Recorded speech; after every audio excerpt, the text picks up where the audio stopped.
Hi, friends, and welcome to another episode of the Making Spaces podcast, a podcast about making space for yourself and others, both literally and figuratively. I am Sarah, one of the hosts, and this is the other host, Josie. You already know. What if this is the first time ever, Josie, that they're ever listening?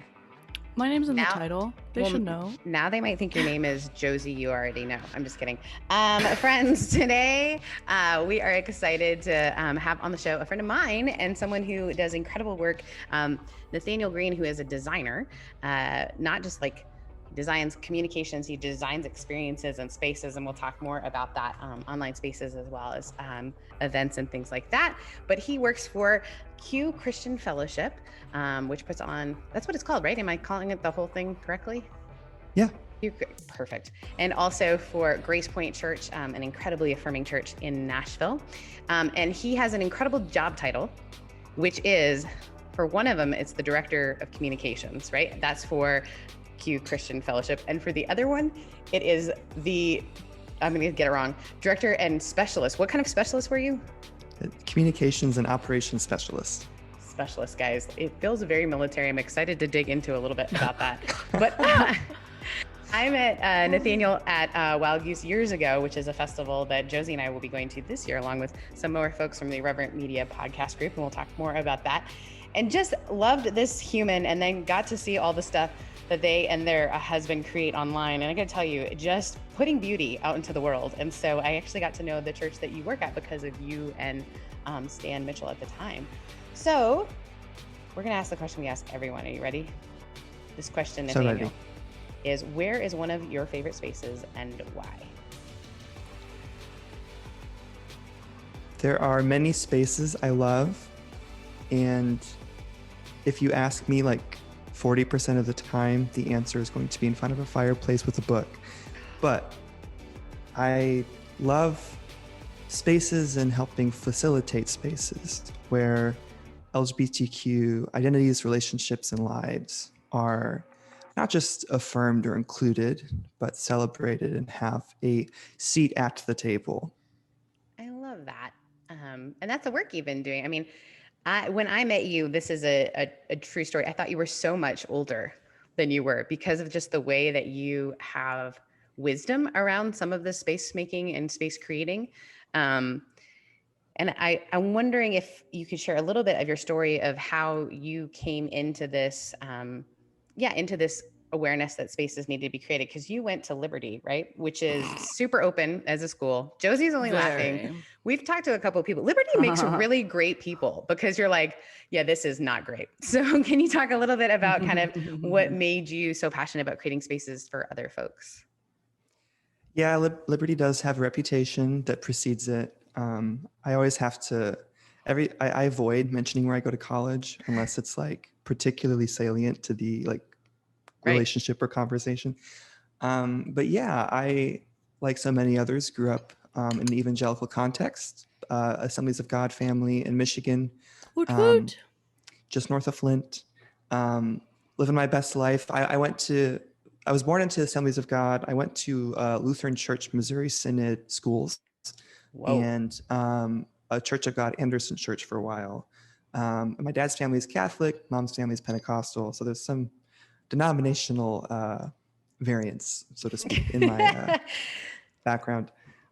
And I worked at an interdenominational youth camp for several years. I was deeply involved in music, in worship. That was sort of the thing I did, the thing that I wanted to do with my life. And so on that note, one day in the summer of 2013, we received in the mail a brochure from this school in Virginia that I'd heard about through friends. I had a couple of friends who went there. On the brochure, Liberty University, were a beautiful sunset photo of the Blue Ridge Mountains. Ooh. And unfortunately, being the vain person I am, I was like, this is it. And so I was like, I see mountains, I want to go there. So I applied to one school, and that was Liberty University. Within a week, I had the acceptance letter. I was raring to go. I went that fall to visit the campus, and upon graduating in 2014 from high school, I went to Liberty. And while there, I I started to learn a lot about my faith and experiences that I had no previous context for. I learned about a guy named John Piper for the first time. I learned about, Ooh. sorry, I feel like I need to pray after mentioning that. I learned a lot about Southern Baptist theology that I had never really been exposed to, because in the North there's not a lot of Southern Baptist churches. And there's like this culture and everything. It was really interesting. About It's halfway so through. funny to find out, by the way, that like I went through seminary and had no idea who John Piper was. It wasn't until I came to Orange County that everyone was like, "Oh, you studied theology, you must know John Piper's work." And I was like, I have no idea who that is. No, it's yeah, it's a long story, but I was kind of I was a little captivated by neo-Calvinist theology for a bit. Weren't we all? Certainty, it was my thing. That's the real experimentation we all did in college, if we're honest. Yeah, really, up to that point, that was what it was for me. Yeah. And I started to realize I'd already known I was gay for a while to some extent, but I was kind of avoiding it at all costs. Wasn't really avoiding it, but I thought I was avoiding it. And so halfway through my college career, I'm realizing that I'm like experiencing like not just physical attraction, but like romantic attraction. And starting to realize that like I want to love, and I have love to share, and I want a partner. Why is God against very simple, mundane desires? And so all that to say, went on kind of my faith started to change. This was at the time when the school was undergoing a lot of unfortunate publicity because of its former president. Weird saying that now, former president.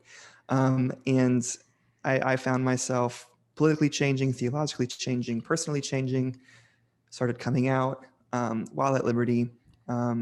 Within a few months of the second semester of my junior year, I met a guy named Elliot who lived across the hallway on my dorm. Oh, I didn't know that Elliot went there too. Oh, yes, he did. He did go. So we met E73 at Liberty University, started dating in April of 2017. And upon losing an internship at a mega church I was supposed to be working at because I came out, I sort of was left trying to figure out an internship situation. And that led, over time, after listening to the podcast for some time, I reached out, or someone reached out on my behalf and helped get me in touch with Grace Point Church in Nashville. And so I wound up moving to Nashville in May of 2018, kind of like, don't know what's happening next, but I need this internship to graduate from the school I'm not a fan of. And I ended up, I started off as a music intern because I studied music and worship, but I wound up getting offered a job on staff as the communications and operations specialist. So in September of that year, right after my then fiance moved to Nashville to follow me, place he'd never been, I started working there part-time. And then a few months later, after just kind of applying, because I thought, why not? I joined the staff of Key Christian Fellowship in February of 2019 as an administrative assistant. Within a few months, became the communications manager. And so Elliot and I have lived in Nashville now since August of 2018. 2 dogs. Like, we I'm eat a lot not of food. trying to make fun of you, but you are a stereotypical Christian college student who got married to their college sweetheart, who was a musician who went to Nashville. You're just such a stereotype. I'm just kidding. I'm living every stereotype and also at the same time none of them subverting them all. Yeah. Hell yeah. Yeah. I mean, you could be in the Liberty brochure, but they'd have to like rename you. Yeah, I know. I was always wishing I would end up in one of those things. Like, come on, I smile. I smile. Put me in. And now, where did all of this? So one of the things I've noticed both about you and Elliot is this amazing eye, this like beauty for the ability to see things. Like you even mentioned that in the brochure, what you saw were these mountains. And so the mountains were the thing that like, you're like, academic, whatever, but look at that. Do you feel like, I think about all the all the content you create is so beautiful. And I'm just wondering Thanks. if that's sort of been a, like you said, you studied music. Where did that skill set come from? Was it just something that was innate to who you are? Or is it that you're in partnership with Elliot, who is a amazing photographer? Some of my favorite pictures he's taken of me preaching were actually taken by Elliot. That's wonderful. I'll tell him you said that. He's a big fan of yours. I always kind of, I went through this like phase in high school where I sort of in a very late fashion discovered Hillsong and started discovering like the value of aesthetics when it comes to the way that we present material, concepts, slides, graphics, all that kind of stuff. And so I started to be really interested in how people make things look pretty and how they do it in a way that's like current. How can, these churches, how do these churches make themselves look so visually appealing, visually like, Right. I actually discussed this yesterday on another podcast about like the role of the brand of a church in like white evangelical mega churches and how that you kind of get conscripted into a marketing system. And it's always been really interesting to me. And so particularly after visiting Hillsong Church in New York City in 2014, visiting and becoming a music director and keyboardist for Elevation Church in 2015 and 2016, I really found a love for design as a way of furthering the aims of the community. And I did not really have very good taste. I knew how to look at something and I could kind of understand the idea. I'm the kind of person who wants to find patterns. I want to like, I like trying to systematize things as much as possible. Being that creative. Sounds familiar. Yeah. That's me. I am always trying to identify the path of least resistance. And design can sometimes be the exact opposite of that. And so I was sort of learning as I went. Elliot is just an incredible, he's the best designer I know, the best photographer I know. He grew up overseas, spent a year living in London, then moved here. And he just has a much more refined taste than I do.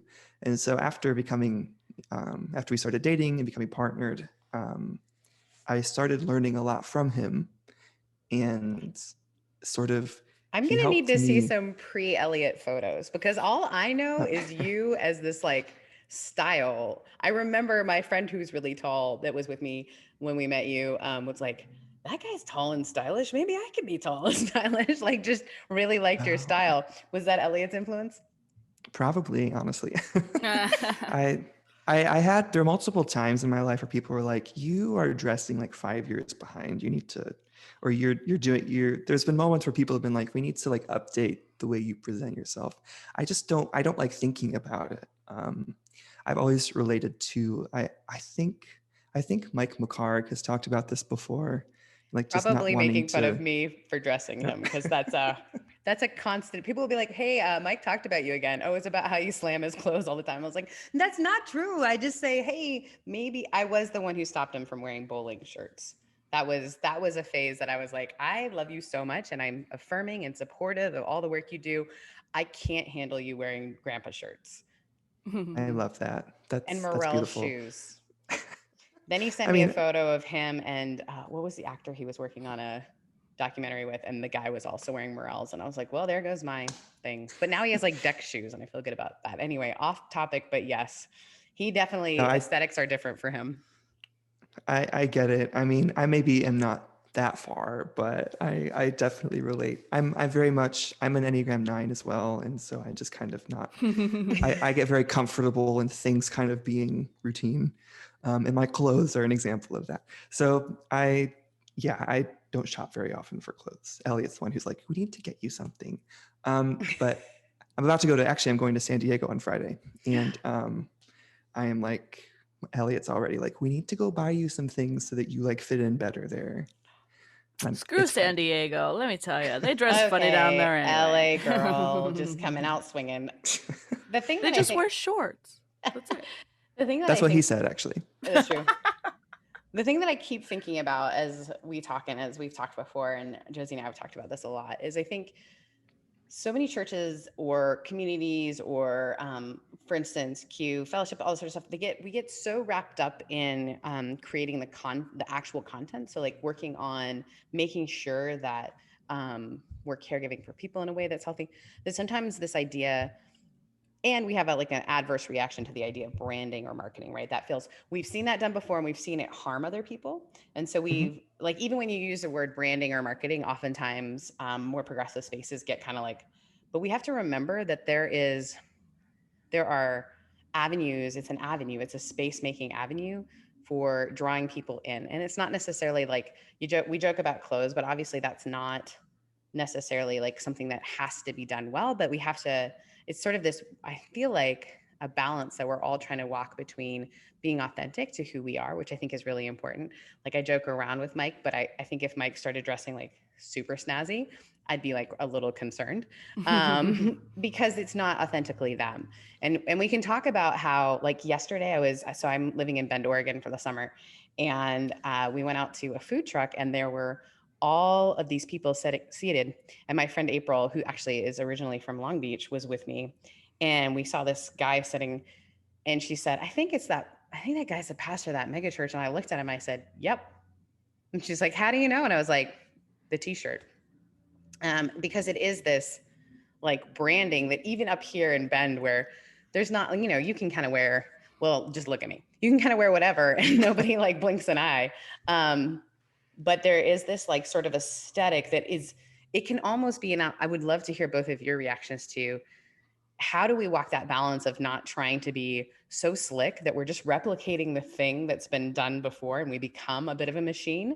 So we're, trying to make it so like classy or make it so that it's like within the relevant or whatever you want to call it frame, and not sort of take on the superficiality. So it's like, so I'd love to hear a little bit of that, because I will tell you, true story, I almost know exactly when you went on staff based on what happened at Grace Point with their style, right? So they kind LOL. of had I'd call it like a United Methodist, like as my people, it's just cute, right? It's like a cute branding, there's some clip art.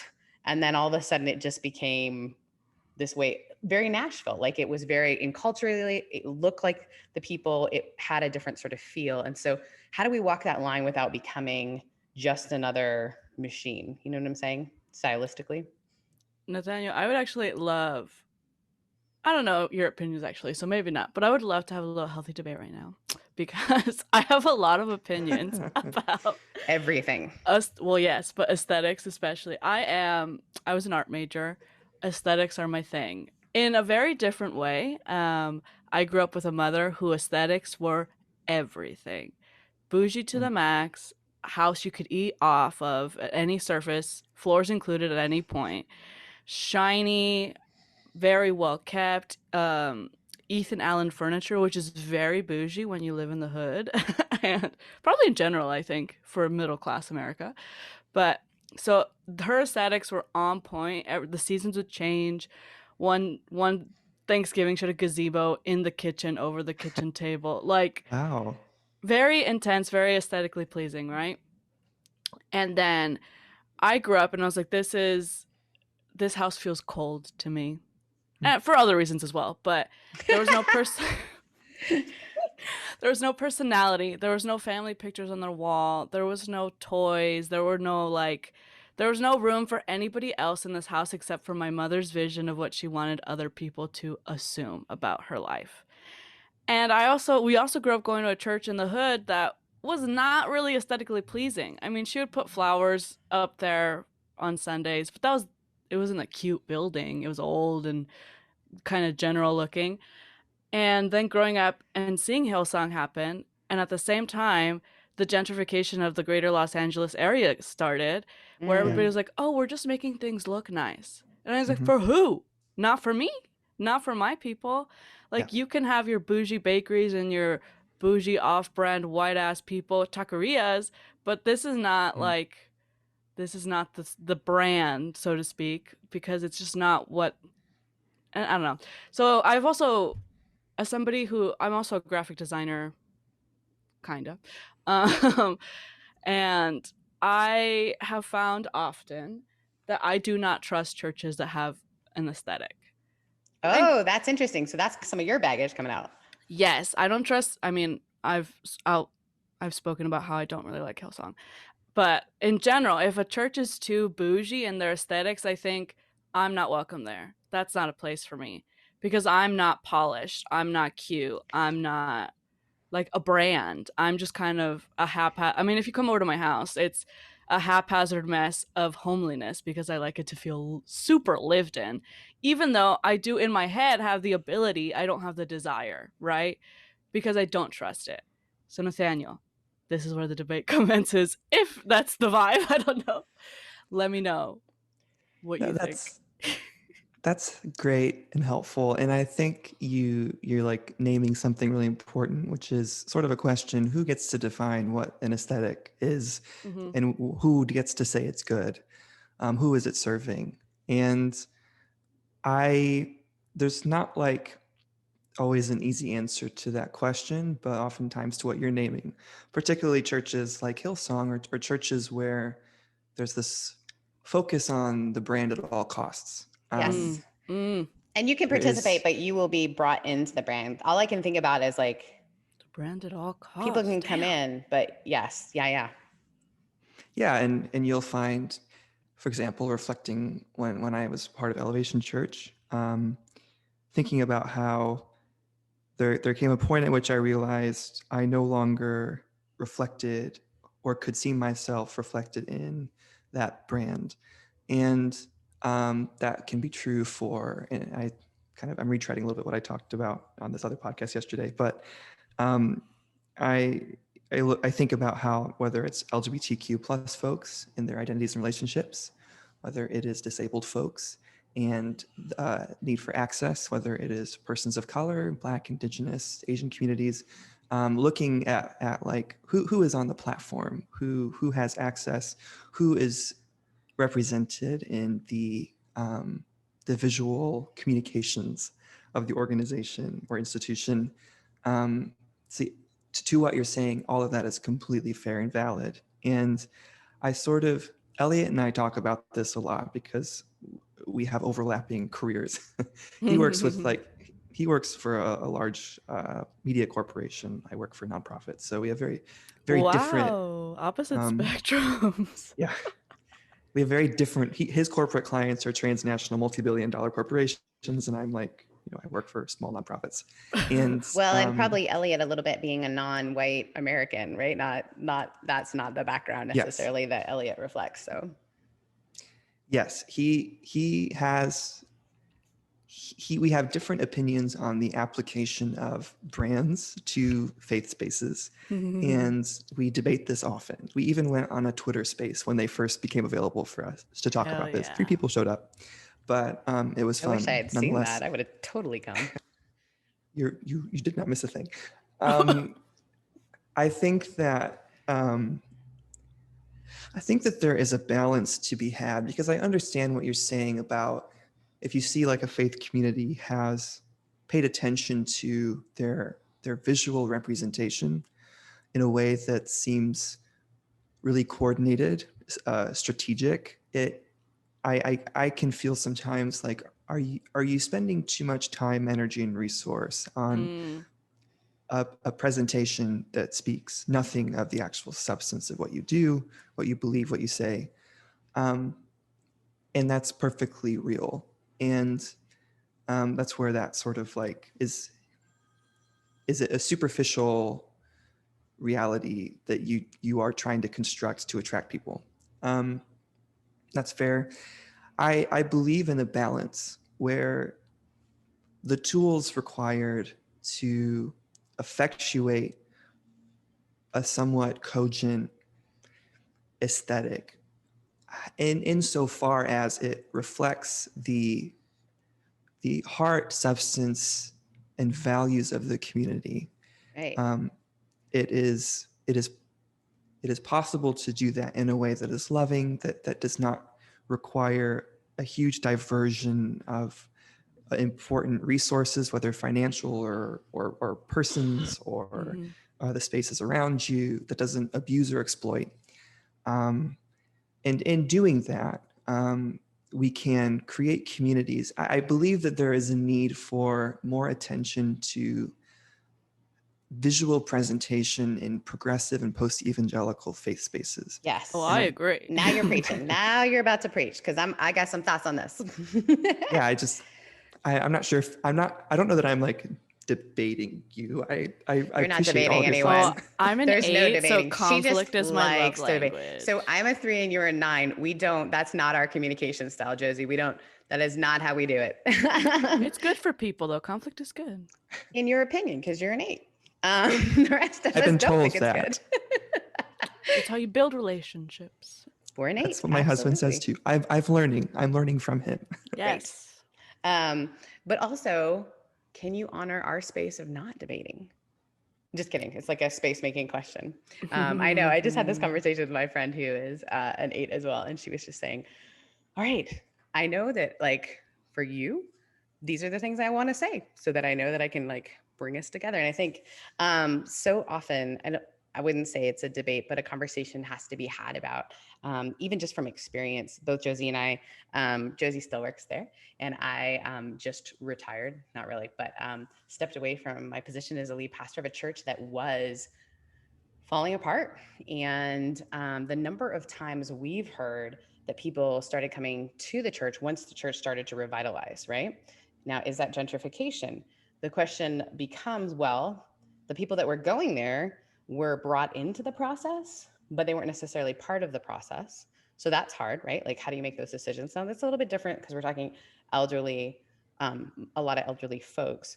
But there seems to be this balance, I feel like, where people have to feel both that the space is cared about enough, whether that's an online space, like curated enough. Like Josie does a great job of curating our churches, the church's Instagram account, so that it looks like someone's paying attention, right? When you say that's kind of like the thing, is it being paid attention to versus is it strategic to the point of feeling like you said, Josie, like it was a package that somebody bought that had nothing to do with that neighborhood and environment.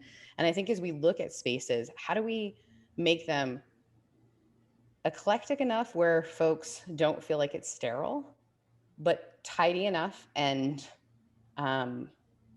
used enough to a point where it looks like someone is paying attention to this space.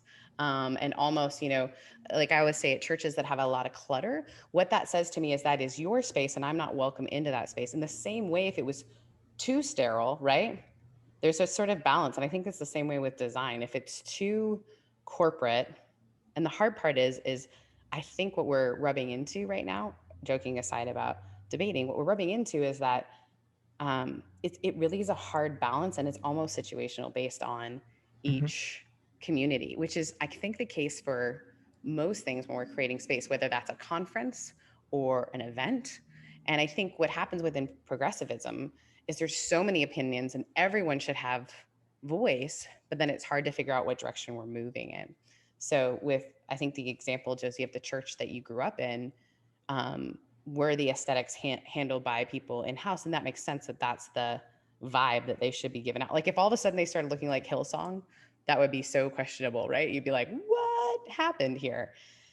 And I think about, not to poop on Hillsong, but I think about the fact that they brought folks in from outside and then they did that thing in that space. And I think that, you guys can say that, whether it's gentrification of design or whatever, that's kind of where the rub happens, the problem happens. When I am the decision maker and I've been brought into the space without participation or invitation almost of those within.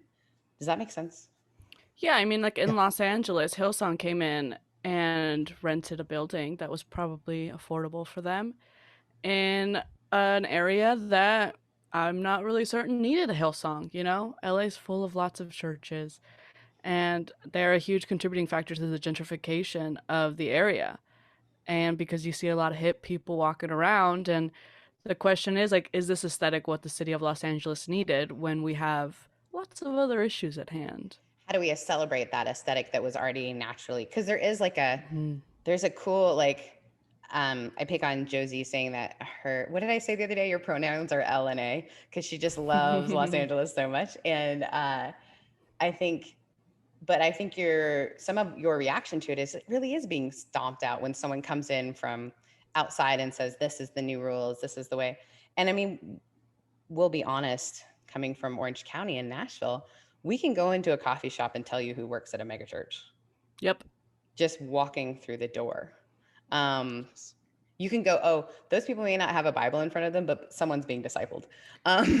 So Yeah. what is that, and how do we avoid that, whether it's on media or websites? I think of, or like kind of not traumatizing, activating folks who have had negative experiences in those spaces. Like when you're working on Q Christian Fellowship stuff, how do you again walk this line? And I don't know if it's too vague of a question, but as I think about that, I think about, what would it look like for me if a space had not had true access to a space, right? So you talk about not just affirming but celebrating. If I haven't had a situation where my identity and my partnership, whatever, hasn't been celebrated, how do I, as I'm trying to be a quote unquote good designer, how do I design a space in a way that doesn't initially put up walls for folks? And it's a hard question that comes to across all kinds of design, right? Yeah, I think that, and I'm speaking pretty off the cuff. I think that I just finished the book Why We're Polarized by Ezra Klein. Or is it Why We're So Polarized? I think it's just Why We're Polarized. I think it's just But why we're I've heard it's so good. yeah, I didn't expect to enjoy it as much as I did. And it sort of, while it's very oriented towards like group identities and as it pertains to politics, I actually found it useful in how I think about what I do.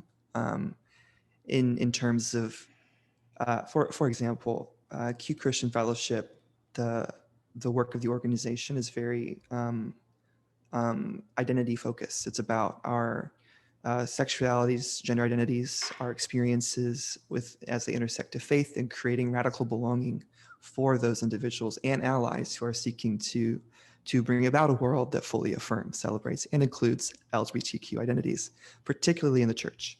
And my work with Grace Point is a community that is not specifically just for LGBTQ plus people. It is for all people, and the experience is a bit more centered on not just our local community and our online community now that's grown throughout the pandemic, but also what is it we share in common with regards to our values as progressive Christians. Most of us are post-evangelical, and so there is still an identity focus. There's also a bit more of an ideological focus in some ways. And I think, with Q Christian as an LGBTQ plus organization, one of the small ways that sense of welcome is pretty immediately conveyed is through the color palette, through trying to use, and I'm kind of getting the weeds here, but like rounded edges, softer colors, a sense of gradients that look as if there's light coming from a certain direction, blending colors. By the way, I'm just watching Josie's face go, yes. Art school all over Mhm. again. I am a music and worship major. I have no formal education in any of this. So I'm, if someone's listening and they're like, what is he talking about? I completely understand. No, you're right. You're right. I think that how we build a space, Grace Point, when I joined the staff, was moving into this renovated Methodist church in West Nashville. And that was a very different aesthetic than the space in which the church used to gather. And now we gather post-pandemic. We've been gathering in a music bar in downtown Nashville. Very, very different environments, but because of kind of the color palette and the photography, it's been anchored by like a pretty simple set of color swatches, photographs that are consistently styled, and the pandemic sort of forced, thinking about, rather than gathering in in-person spaces that are constructed with their own visual identity, you have to create virtual spaces that are constructed with some kind of virtual identity, so that you feel like you have that room for your small group, that room for your young adult hangout, or whatever, that room for your book study. So with Grace Point, it's just kind of a different set of parameters as to how for example, sermon series. I try and kind of, like a 10-week sermon series will have a specific kind of identity and color palette. So for the most part, the external communications will kind of be anchored inside of that temporary color palette. And so I'm always trying to kind of balance not just the visuals, but also like the words we use. How clearly and concisely are we communicating what we believe, who we are, and who we are aspiring to be? How clearly on our website, how long does it take for an LGBTQ plus person to identify that we're an affirming community? How long does it take for them to find a key resource that will help them reconcile their faith and their experience? How quickly will they just know that they belong? And that works on a number of levels. And I think, as with regards to like Grace Point, there's always, with regards to any faith community, there's always work to be done to ensure that that sense of welcome and access expands beyond individual identities. The question becomes, is LGBTQ person welcome? Great. Is a Black queer woman welcome? Is there work being done to ensure that there is equity and justice in the staff makeup, in the work we do, in the resources we have? Like, there's always work to be done. And as a post-evangelical space from a white evangelical tradition that's aiming to be progressive and inclusive, there is work to be done here in Nashville, Tennessee.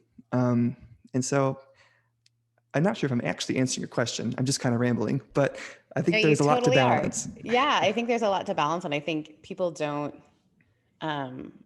it's so fascinating how people outside of the design community, even that's intentionality of like the shapes of letters and things like that. I don't think everybody thinks when they walk into a space. So what is happening in this space? So one of the things when I'm like consulting with churches is I'll say, okay, if I walk into your space, how do I know who's in charge? And should I think that one person is in charge? What is the shape of the community? And I don't mean like what is the shape of the community? Is it a circle where people are in and it grows and grows and grows? Or is it everyone's facing front? Now, it's not necessarily just that all the chairs are facing front. It can go from the level of design to like all these things. And then you throw in COVID where everything switched. So people are discovering things about you because like both of your roles became so important. Like they were important before, right? Absolutely. But people weren't just walking in the doors anymore. So the first encounter they're having with church community or culture, like whatever, even like businesses and things like that, was the designer's reflection of what you're talking about right now. This idea of, am I welcome in this space? How quickly can I discover if I'm welcomed in this space?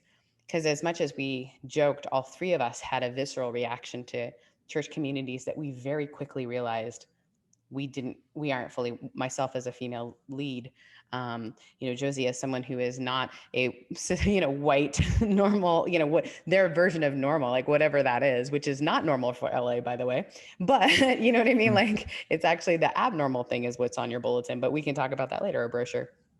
And so I think it's just even the beginning process and sort of even as I think we've talked about it before, but art is always evolving and so is design, right? So the idea that, okay, like we didn't maybe nail it this time, but we're constantly evolving, even as you talked about the building changing and how that's then changed your design. And I think we get so grounded and rooted and we have to have, I laugh, but like Methodist churches started looking a little Hillsongy with their design like 10 years after, because it's like we're always 10 to 15 years after like the big move, whatever the shift is. And so how do progressive communities, your spaces, if learning to have a voice even within design? So I think that's why I'm so, I think just enamored and thrilled with both of your voices that you guys bring into the space of design, because it does, whether we realize it or not, that voice is as important. I think all pieces of a community are liturgy, right? All pieces, like from the design to whatever it might be. And I think we often forget that. And so progressive churches feel guilty for having redone their space. And so they just won't spend the money at all on that, which makes sense, except eventually those spaces start to go away because of deferred maintenance or whatever it might be. And I think it's just something for us to think through and about and realize we're not going to get it right every time, right? Like, I don't think, I think about, um, what is the gathering now called? It used to be called the big gathering that QCF used to do. Oh, the conference? The conference, yeah. I'm sure you've gone through so many iterations, and every year there's something different that we learn from it and go, oh gosh, we missed the mark on that one. Ableism. I remember one year someone was like, oh my gosh, we missed out on this moment. Some of our language was very ableist, and how do we move through that? And so I think that's the beauty of art, right? Art is never done. And same with community making, it's never done. And the space is growing and growing and growing. So even things to think through. Because I think for so long, gentrification is something that people didn't think about. Those that it was happening to thought about it. But, I think the language even that you use, Josie, of like, they're coming in to make it quote unquote better, right? And then you said, but who is it better for? I don't even think they would have said, well, we're helping the people in the community, not realizing you're edging people out. And the people that did realize, obviously that's a bit of a evil, right? Yeah, I think that's the important part of aesthetics probably is being authentic to the community and not being curated, because once you start curating, then you start adjusting and you start edging people out because they don't look correct. Or like at Hillsong, if you don't dress all super cool in their hip way that's super redundant and derivative anyway, then you don't belong because you're wearing a little nerdy t-shirt or whatever. That's, I think, the danger that has happened is that people curate and people don't accept because you don't fit the curated view. Do you think the curated view is one that's closed off? So curation is a word to me that feels like only these things can come in, and then versus like, sometimes I think curation can be like looking at that and like including, I don't know what the word for that would be, but more kind of the idea of reflecting the community you're in. And I know for just knowing both of your work that both of you do that. Like you look at a space, but I'm wondering what the word is. I tend to use the word curating, but I see what you're saying there, that can be like a Well, from like creating. an art perspective, curation is very specific. It's like, even if you have a Monet show, for example, only specific works are used in the Right. specific show, even though they all technically have the same aesthetic. Whereas if it's like a juried exhibition, that's what doesn't really matter. It's just like everybody, whatever you want to bring in. I don't really know what the word is. It's an open call, I guess. Ooh. Guys, this has actually got my mind going in a bunch of different directions. Is there anything that either of you would like to add before we ask the closing question of our dear guest, who's probably like, wow, you didn't even know you were doing all this incredible work, did you? Anything that either of you want to add in? Stop wearing Chelsea boots to church, please. I love Chelsea boots, but if you authentically wear Chelsea boots, you're welcome to wear them to church. That's so funny. Elliot has a pair. Sorry, everybody. He doesn't really wear them anymore, though. No, I was just kind of thinking about how when an organization or institution like Hillsong shows up in a community, there's a very different power dynamic than a local congregation trying to create something good and wholesome and just and generous for their own community. Something that, sure, it starts there and it grows beyond. But when a Hillsong campus shows up in your town, that's a different story. And so I think I kind of see the work, for example, that I do designing stuff for Grace Point, as a way of resisting any kind of monopolization on the value of aesthetic and branding in conservative, predominantly white evangelical spaces. Mm. And I see it as sort of like, you don't own this. It's not just for you. And it might not be for everybody else either. Like not everybody wants that, and that's okay. That's okay. It just is what it is. And so I do see it as sort of, this really matters to me, and absolutely my perspective on design and what looks good is limited by all sorts of compounding factors: my location in society, my privileges, my identity, my experiences, my education. There are a lot of elements of that I have to the best of my ability, be aware of, and I'm thankful when people name those things, particularly my husband. I'm thankful for when those things are named, and so I do see it as sort of my own personal calling in my work is to sort of claim the value of design and the value of effective and clear communications of sort of public relations in a way, as saying that this is important and beautiful and good, and it doesn't just belong to the spaces that told me I wasn't enough for them. Ooh, I'm not gonna lie to you. You just did a great job of like articulating so well, which is why you do communications, what our entire hour-long conversation was in like 3 sentences. It was so good. I got goosebumps talking about design, guys.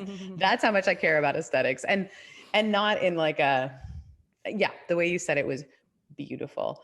So here's our last question for you. If someone who is listening to this is a designer or whoever they might be, what is like one thing, and it can go as tangible as you want, but one thing that people can do to make space right now for themselves or others? What do you think, if there's like one takeaway for people?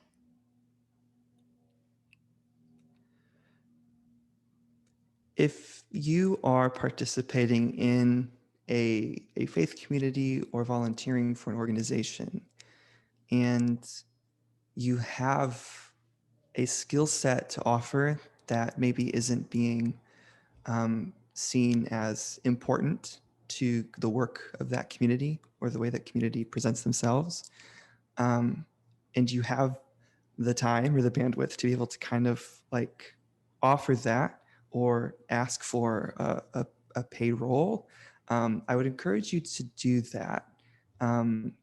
If you have a passion for creating visual space, creating aesthetic space, then if you can, find ways to do that. Even if it's just for you, find ways to be creative and find ways to make the theological, ecclesiological, the whatever thing you're passionate about, ethics, whatever it is, find ways to be able to disseminate those values and those messages in ways that people can resonate with and relate to, things that people want to share and participate in. And I say that with an awareness that can be done really cynically, and that can be done exploitatively, and also with the strong affirmation that boundaries are important. But I do think there are many opportunities for people who are passionate about design, branding, communications to kind of identify the places where they can be helpful. I love volunteering. I don't ever feel like exploited in a way if I'm volunteering, and I'm like if I'm able to just say yes or no, and if that's something that you love to do it. But find ways to participate in that work, to use your creative gifts in that work if you're not already, and love your community and your neighbors and yourself well in that way. I love that. That is a great way of saying it. Amen. Are there places and spaces that folks can find you and engage your work? Yeah, I am on Twitter somewhat sparingly because it sort of stresses me out, but you can find me on Twitter at Nathanial T. Green. Nathaniel is spelled with an I-A-L at the end, and that's a whole story unto itself. But you can find me there, Instagram, same username, and then you can find my husband, but I don't remember what his usernames are because he's changed them a few times. But if you go looking for him, you'll find him. And then, yeah, my work is sort of, you know, I'm here sort of pseudo personally, and but like you can find my work with Grace Point Church community here in Nashville, gracepoint.net. That's Grace Point with an E, and also Q Christian Fellowship, which is qchristian.org. Q Christian Fellowship is, Josie, you may not know this, but a lot of folks found our community through Q Christian Fellowship because people were going to the conferences and then talking to each other and saying, oh, wow, you're from Orange County, I'm from Orange County. I actually found a church that I feel like I can get invested in. And that's kind of, so I'm grateful for your conference and for all the work that it's done. So it is we'll be in Albuquerque. That's where this next January. Is. That's exciting. Yay. Yes, so make sure you sign up for that. So Josie, where can folks find us? You can find us at makingspacespodcast.com, on Instagram at makingspacespodcast. You can find me at Josie Takes the World and Sarah at Sarah Heath. All right, friends. Thank you for joining us for this conversation about aesthetics and gentrification and no gentrification and where do you volunteer and all this. It's so helpful, guys. I am grateful for the work that both of you do. So we'll see you next week where we will be saving a space for you. Bye. Bye.